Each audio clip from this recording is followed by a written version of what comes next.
계속해서 지역 소식 전해드리겠습니다. 양주에 위치한 서울 용산구 가족휴양원이 지난 2016년에 폐쇄됐습니다. 그런데 용산구가 이곳에 노인 요양시설을 짓겠다는 계획을 내놨는데요. 양주시와 주민들은 반대하고 나섰습니다. 양주시의회는 용산구 노인 요양시설 건립계획 철회 촉구 결의안을 채택하고 이 시설이 들어서지 못하게 하겠다는 계획입니다. 자세한 내용 양주시의회 정덕영 의원 전화 연결해 알아보겠습니다. 의원님 안녕하세요. 네, 안녕하세요. 양주시의 정덕영 의원입니다. 네, 반갑습니다. 용산구 노인요양시설 건립계획 철회 촉구 결의안 자세한 어떤 내용인가요? 우리 용산구에서 한 175억을 투입해서 우리 양주 백석에 기산리에 그 노인 요양시설을 건립을 하겠다. 이런 내용인데 우리 지역에 들어오는 부분이 맞지 않다가 주된 요지의 이야기입니다. 네, 이렇게 건립을 반대하는 이유가 혹시 있을까요? 우리 지역이 지금 특히 기산리 같은 경우에는 우리가 관광 개발을 계획하고 있습니다. 이게 네, 지금 뭐 오늘 어떻게 일이 아니라 지속적으로 해서 비용도 우리가 한 130억 정도 들여서 연차적으로 사업을 추진하고 있는데 우리는 노인의료복지시설도 양주시에는 양주시의 어른들을 다 치매라든지 어른들을 다 이렇게 관리할 수 있을 이상의 네. 시설들이 있는데 다른 지자체에서 우리 양주에다가 이런 치매 안심 마을을 계획한다는 게 맞지 않다. 이게 저 개인의 입장이 아닌 네? 네. 우리 지역에 있는 주민들이 어? 아주 상당히 많이 거세게 지금 반대를 하고 있습니다. 그런 부분이 있기 때문에 제가 이제 주민의 대표로서 해서 이런 부분이 부당하다고 생각을 하기 때문에 건립계획을 처리하라고 촉구 결의안을 낸 겁니다. 네, 그렇다면 결의안 채택 이후 구체적인 계획이 있으신가요?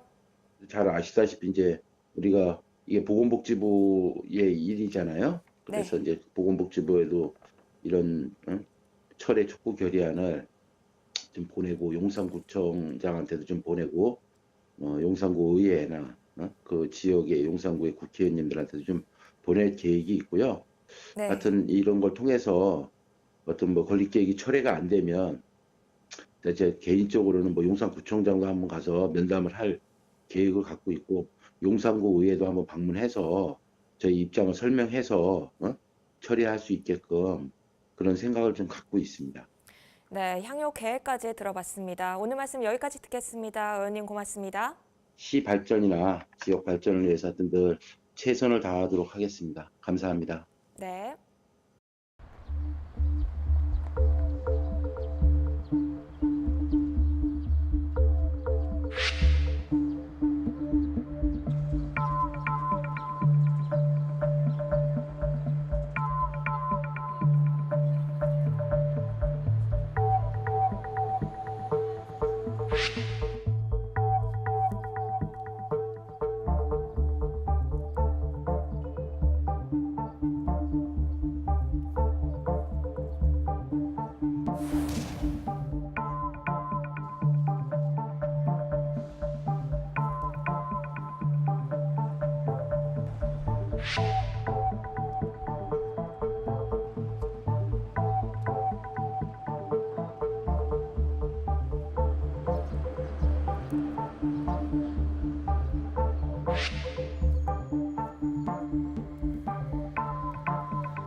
5월 1일은 근로자의 날입니다. 최저임금 인상 등 근로조건이 개선되고 있는데 지난해 임금체불 규모는 사상 최대를 기록했습니다.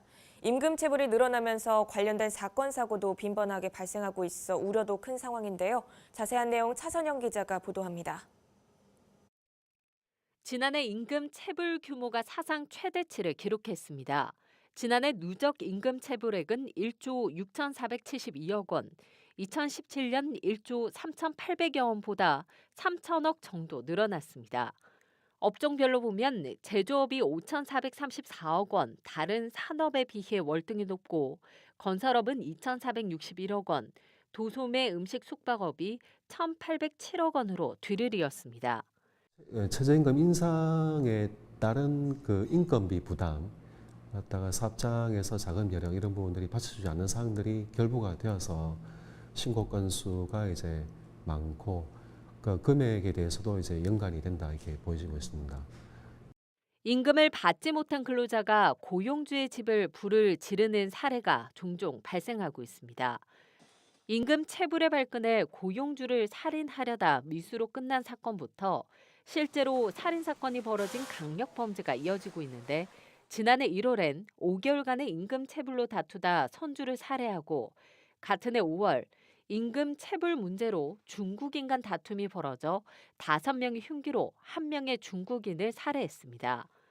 경기도 부천의 한 공사 현장에선 공사에 참여했지만 임금을 받지 못한 근로자 2명이 옥상 시위에 나섰습니다. 임금 체불로 인한 사건, 사고는 고용주와의 갈등 등 요구 대상이 특정된 형태로 벌어지고 있는 상황입니다. 헬로티비 뉴스 차선영입니다. 폐기물 방치가 전국적으로 이슈가 되고 있죠. 치울 수 없는 폐기물이 도처에 난립하는 가운데 농촌 지역 폐비닐 처리가 조금씩 자리 잡고 있습니다. 홍정표 기자가 보도합니다. 농사를 짓는 과정에서 발생하는 폐비닐은 전국에서 연간 31만 톤. 농촌 지역의 폐비닐은 대부분 밭작물 재배 과정에서 발생됩니다. 사용하는 비닐은 생육을 위한 수분과 양분을 일정 기간 유지시켜주는 중요한 역할을 합니다. 비닐 안가인데 별로 없어요. 왜 그러려 하면은 이 비닐이 안가 있긴 안 되거든, 곡식이. 이렇듯 영농에서 많이 사용되는 비닐은 농번기가 시작되는 봄철이면 사용량이 늘어납니다. 농촌 폐비닐은 한국환경공단 산하 전국 8곳 처리소에서 재활용됩니다. 재활용이 불가한 폐비닐은 소각장에서 별도로 처리됩니다. 공단은 처리시설을 더 늘려 수거된 폐비닐 전량 처리를 위해 처리소를 증설하고 있습니다. 폐비닐을 배출하실 때에는 이물질이라든가 쓰레기라든가 이런 거를 깨끗하게 선별하셔서 배출해 주셔야 저희들이 이제 재활용하는데 부가율도 높이고 수거 활성화를 위해 폐비닐의 상태에 따라 킬로그램당 60원에서 140원까지 수거 보상금이 마을에 지급됩니다. 시민들의 인식이 바뀌어가지고 이제는 환경 오염에 대한 걸 좀 인식을 하면서 좀 먼 날을 내다보면서 좀 해야 되지 않겠나. 수거와 처리, 다시 재활용에 이르는 농촌 폐비닐, 쓰레기산을 줄여가는 실천입니다. 헬로티비 뉴스 홍정표입니다. 의정부 소각장 이전에 대해 양주와 포천 등 인근 지자체의 반발이 일자 의정부시가 이 사안을 환경부 중앙환경분쟁조정위원회에 올리기로 했습니다. 조정은 심사관 예비조사와 전문가 현장조사 등을 거쳐 결정되며 최대 9개월의 시간이 소요될 것으로 보입니다. 앞서 중앙환경분쟁조정위원회는 지난 2005년 속초시가 생활폐기물 소각시설 입지 문제로 인근 양양군과 갈등을 빚자 소각시설의 대기오염이 적다며 무조건적인 반대는 안 된다는 조정 의견을 낸 바 있습니다. 분쟁조정위원회는 또 같은 해 9월 충청북도의 한 시군에서 폐기물 소각장 입지 분쟁이 일었을 때도 비슷한 취지의 조정 의견을 냈습니다. 의정부시 관계자는 소각장을 이전하지 않으면 쓰레기 대란이 올 수밖에 없다며 신규 소각장으로 인해 인근 지자체가 피해를 보는 일이 없도록 하겠다고 밝혔습니다. 의정부시의 재정 자주도가 하락하면서 50%대로 떨어졌습니다. 재정 자주도는 지자체 전체 세입 중 해당 지자체가 재량껏 쓸 수 있는 재원의 비율을 뜻하는 것으로 의정부시는 지난 2014년 재정 자주도가 60%였다가 지난해 58%로 떨어져 60%대가 깨졌습니다. 경기 북부에서 재정 자주도가 가장 크게 떨어진 곳은 고양시였습니다. 반면 양주시와 동두천시, 포천시, 연천구는 5년 전에 비해 재정 자주도가 상승한 것으로 나타났습니다. 지난해 경기 북부 지역 재정 자주도 평균은 64.5%로 경기 남부 평균 69.7%보다 낮았습니다. 연천군 비무장지대 내 산불이 다시 번지기 시작했습니다.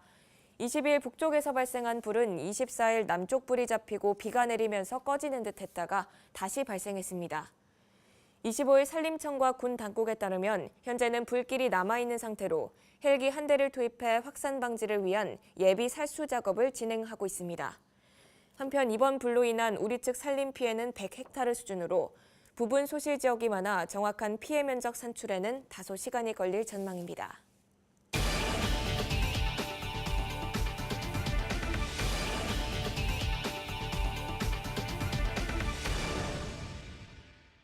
신혼부부와 청년의 주거 부담을 덜어주는 공공임대주택 물량이 늘어날 전망입니다. 경기도는 올해 행복주택 1,300여 구를 공급할 계획인데요. 임대보증금 이자 지원도 확대했습니다. 자세한 내용 한선지 기자입니다. 신혼부부와 청년층을 위한 경기도형 공공임대주택, 일명 경기 행복주택 물량이 올해 크게 늘어납니다. 1,300여 가구를 공급할 계획으로 작년보다 5배 가까이 늘어난 규모입니다. 올 2월에 입주를 시작한 양평 공흥 40가구를 시작으로 가평과 파주, 성남 등 8개 지역에서 입주를 앞두고 있습니다. 2022년까지 경기 행복주택 1만 호를 연차별 공급 계획에 따라서 차질 없이 추진해 나가겠습니다. 임대보증금 이자 지원도 확대했습니다. 경기 행복주택과 더불어 LH 행복주택 입주자까지 총 6만 가구 가운데 전세자금 대출자가 대상입니다. 보증금 이자는 누구나 기본 40%를 지원하고 자녀를 1명 낳으면 60%, 2명 낳으면 전액 보조해줍니다. 도는 올해 예산 13억 원을 들여 무주택 서민 5천 가구의 주거 부담을 덜어줄 계획입니다. 경기주TV 한선지입니다. 경기도가 자연 속 역사와 이야기가 담긴 경기 북부 여행 명소 5곳을 선정했습니다. 후삼국 시대 태봉국의 왕 궁예가 생을 마감했다고 전해지는 포천 명성산과 태조 이성계의 별궁이자 조선왕실 불교의 성지 양주 회암사지를 포함해 원효대사와 요석공주의 사랑 이야기가 전해져 내려오는 동두천 소요산 등 5곳입니다. 김호윤 경기도 평화대변인은 여행하기 좋은 봄을 맞아 역사와 이야기가 가득한 경기 북부에서 즐겁고 유익한 시간을 보내시길 바란다고 말했습니다. 2018-2019 시즌 프로배구 남자부 6위에 머물렀던 의정부 KB손해보험이 다가오는 2019-2020 시즌 준비에 일찌감치 나섰습니다. 권순찬 감독이 이끄는 KB손해보험은 24일부터 30일까지 6박 7일 일정으로 제주도에서 전지훈련을 진행합니다. 이번 전지훈련에서는 새 시즌을 대비해 기초 체력훈련으로 선수들의 몸을 만드는 한편 선수단 구성 변화에 따른 화합과 조직력을 다질 예정입니다. KB손해보험은 전력 보강을 위해 대한항공에 몸담았던 베테랑 레프트 김학민을 영입했습니다. 이번 시즌 종료 후 계약 기간이 끝나 재계약에 성공한 권순찬 감독은 다음 시즌에는 플레이오프에 진출할 수 있도록 하겠다고 다짐을 밝혔습니다. 2019년 기본소득 권역별 토론회가 23일 경기도 북부청에서 열렸습니다.